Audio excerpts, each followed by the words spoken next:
ఈ ఉదయం వాగ్దానం ఎలా ఉన్నారండి? అందరికీ హ్యాపీ క్రిస్మస్.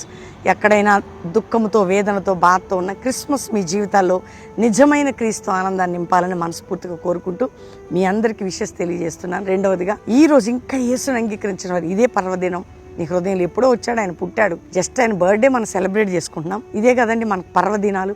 కాబట్టి ఈరోజు ఎంతమంది ఇంకా యేసుని అంగీకరించారు? ఇదే రక్షణ దినం. చూడండి, యెషయా గ్రంథం 9:6 ఏలయనగా మనకు శిశువు పుట్టెను, ఆయన భుజం మీద రాజ్యభారం, ఆయన ఆలోచనకర్త, నీతిలో సమాధానకర్త, బలవంతుడు. నీ దేవుడు అంటే బలవంతుడు.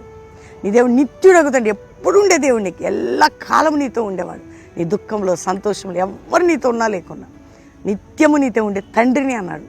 సమాధానకర్తనాన్ని. ఎంత గొప్ప దేవుడిని కలిగి ఉన్న మీరు ధైర్యంగా ఉండండి, ప్రభులో ముందుకు సాగండి, ఆత్మీయ బలం పొందండి, మేలు పొందండి. ప్రార్థనలో నాతో కలిసి ప్రార్థన చేసుకుందాం. తండ్రి, ప్రతి బిడ్డను రక్షించి పోరాటాలు అన్నిటికీ విడుదలనిచ్చి ఆత్మీయ ఆనంద, ఆరోగ్య, ఆర్థిక దీవెనలు ఇచ్చి ఏ కుటుంబాలకు శోధనను తొలగించి ఏ దేశంలో ఉన్న నిజమైన ఆత్మీయ సంతోషమైన క్రిస్మస్ జరుపుకునే కృప దయచేయమని ఈరోజు బర్త్డే బిడ్డను బ్లెస్ చేసి ఎవరి ఇళ్లలో ఏ శుభకార్యాలు జరుగుతున్నా ఆత్మీకంగమైనటువంటి కార్యముగా ఈ దినం జరిగి సంఘాలు, సేవకుల్ని, మా పట్టణాలని, గ్రామాలని మీ పునరుద్ధాన బలంతో నింపి తోడై ఉండమని యేసు నామములో అడుగుచున్నాం తండ్రి, ఆమేన్. మరొకసారి మీ అందరికీ కూడా క్రిస్మస్ శుభాకాంక్షలు. కల్వరి మినిస్ట్రీస్ నుంచి ఈ వాగ్దానం లైక్ చేసి షేర్ చేయండి. అందరికీ కూడా ఈ క్రిస్మస్ మీకు సంతోషాన్ని, నెమ్మదిని, సమాధానాన్ని దేవుడు అనుగ్రహించును గాక. ప్రైజ్.